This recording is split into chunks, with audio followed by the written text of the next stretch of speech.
How's it going, guys? My name is Zach with the Movie Castle, and today we're going to be taking a look at Tales from the Darkside, Season 2, Episode 8, and this one's entitled Distant Signals. This is from November 17th, 1985, so we're getting kind of late in the year there. This is directed by Bill Travis and stars Darren McGavin, Lenny von Dohlen, David Margulies, and Joe Bova.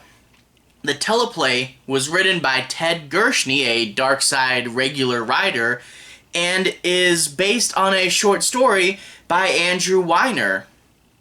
In this episode, we get a mysterious man showing up to Hollywood, and he's trying to revive a long-dead TV show, Mac's Paradise, an old-timey film noir show that got canceled mid-season on a cliffhanger.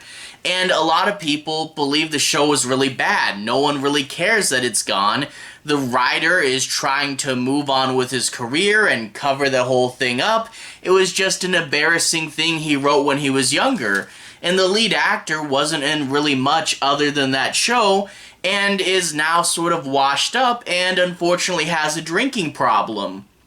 But even though no one else has faith in the show, this guy is going around Hollywood and making it happen. He's getting the gang back together, and they're going to film 6 more episodes to complete the show. But who wants this, and what is he doing it for? And what's up with this guy? Well, there's a mystery behind this, obviously. It's Darkside. It's not going to be that straightforward. And overall, there's a lot to like here, you know, getting the gang back together, realizing that something you made that everyone said sucked actually does have value, a sense of vindication and saying, no, what I made had a purpose, and even though it wasn't successful, I liked it. It's what I wanted to do. So the idea of bringing up something that you liked from your past that got squished and saying no, you know, relearning to love your old stuff, that's an interesting thing. However, that being said, this isn't one of those super heavy on the horror episodes, and you know, it's Darkside, typically a horror show. They do journey into sci-fi, they do journey into comedy. As long as we're staying pretty much horror, I'm fine with it. But this is kind of like the tear collector, you know, where it gets a little sentimental and it's not really super heavy as far as the horror goes. But anyway, lots of cool stuff, you know, to be had here. You know, it's a Hollywood story, and the idea of, you know, there's a show that you really like that no one else remembers and it got canceled on a cliffhanger. I mean, how many times does it happen today? How many people have shows that, you know, they can't really talk to anyone else about them because no one else really cares? And how many times have you watched a show to have it end on a disappointing cliffhanger? I really wish networks, if they cancel a show, just give it an extra episode or two to round it out or something. But the idea of digging up sort of a cult classic and finally finishing it, and then plus when you actually see the show they're filming, that's really fun too. A cheesy, over-the-top film noir story. It's in black and white and everything. Overall, a lot to like here. It's just not super scary, you know? And there is another thing with this episode, and I'm not going to spoil it, but there is a twist ending at the end of this one. And it's a twist ending that I personally saw coming. I was able to guess it pretty early on. And I'm wondering if you guys did too. You know, was it just me, or does everybody kind of know where this one's going? I'd be curious to know, but personally, the fact that I could guess the twist didn't really ruin the episode, because the episode's not about the twist, and the way they reveal it is actually kind of in this surprisingly casual way considering how big it is. But it's not about the twist, it's about the journey. So there is that, you know. It's about getting these characters back on their feet. So overall, why it's not a super scary episode, I don't know. Sentimentality, Hollywood, old shows. Yeah, I don't know. It's one that I like. Anyway, without further ado, I'm going to go ahead and do a bit of a deeper dive into this episode. I'm not going to be doing any major spoilers, but I'm going to analyze the plot a little further here. So, without further ado, let's jump in. We open up with this Hollywood agent. He's on the phone, and he's talking to someone, kind of chewing them out. And this guy walks in with sunglasses and a briefcase, kind of a weird guy, and he's trying to talk to the main guy, and of course he's getting another phone call on the line, and he's being kind of rude and not taking this guy seriously. But he wants to arrange something with a writer that this agent represents, and the agent says, "You're gonna have to go through me, I'm his agent, you have to talk to me to get to him." And he brings up the show Max Paradise, and he's like, "Why would you want to talk about that? It's something we kind of buried, it wasn't a hit, and we're lucky it didn't sink his whole career. He's had to forget and move on." And the thing is, you know, it's from 1965. This episode, I'm presuming, takes place in 1985. It's an old black and white show from 20 years ago. No one remembers it. They don't really care. But this guy does, and he wants to talk about bringing it back. And of course, it's just this weird guy that wanders into your office. What do you care about him? Well, he opens up that briefcase, and it's full of bars of gold. And the guy's like, "Whoa, what's this?" And he says, "It's $35,000 worth of gold. Please arrange the meeting for me." So he's going to change his tune when you find out there's money behind it. I also really love this guy. He does a good enough job of being weird without being too weird, you know? He walks in, he's very professional but a little bit younger, and his cadence is a little different. The way he talks, he's kind of quiet, but he's very careful and very determined when he does choose his words.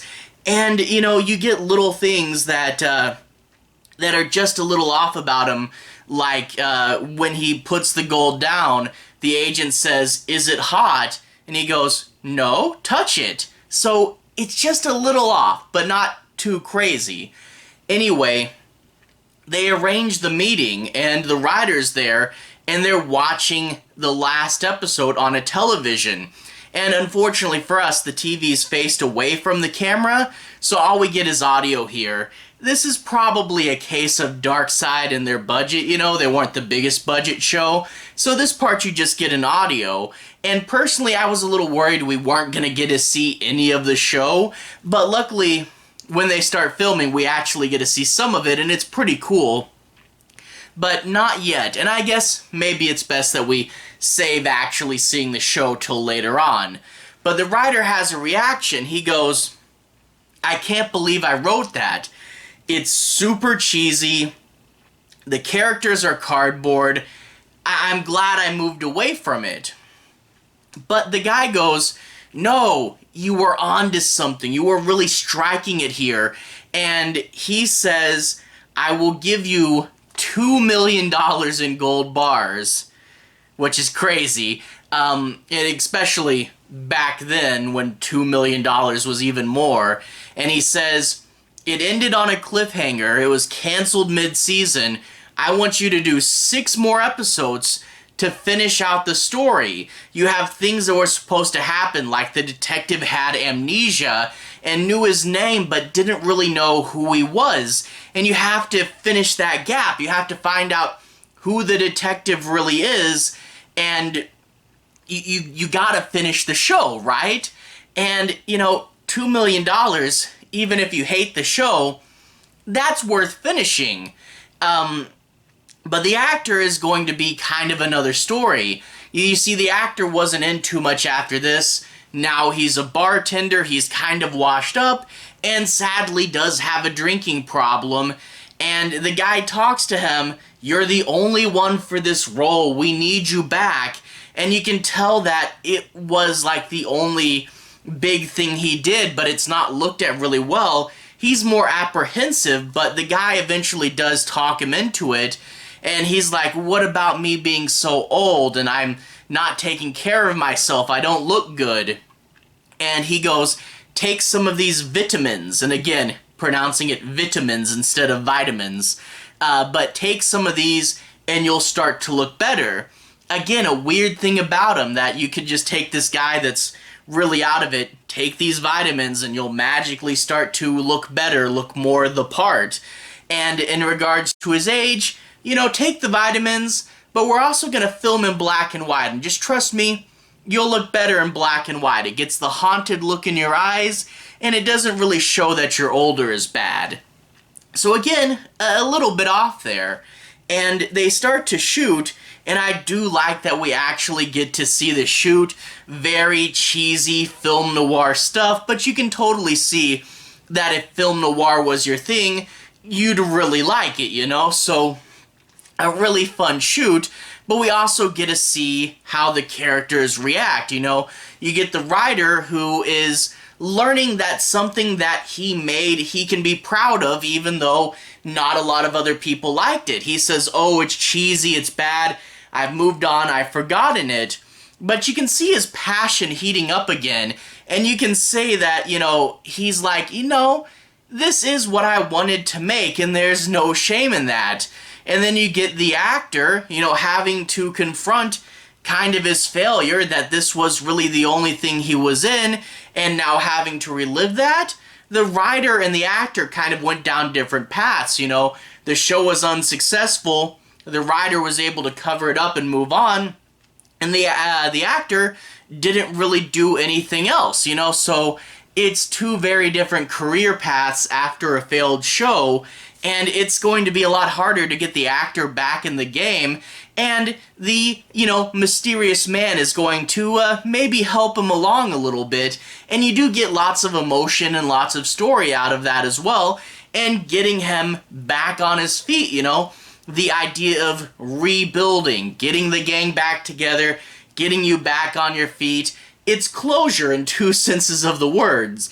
Both closure for the TV show itself, but also closure for these two men that had something go on in their past, and, being able to look back on that with, pride rather than a sense of disgust, It's something that they did that they should be able to say, "Hey, we made Max Paradise," But of course, you do have the mystery, what network is gonna want a continuation of a 20-year-old show that no one really liked, no one really remembered? What TV network is going to air a show in black and white?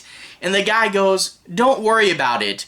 I have foreign investors, and they're really keen on this project." Well, where will it air? It's not going to air in America. It's going to air somewhere far away. And you, of course, will get the reveal as to what exactly he means by that. And overall, I won't spoil it, I did really like the reveal. Even though it's this big twist, it's told in this super calm, low-key way, and just seeing the men realize that and move on with their lives is kind of interesting. A big twist told in a small way, and I thought that was really fun as well.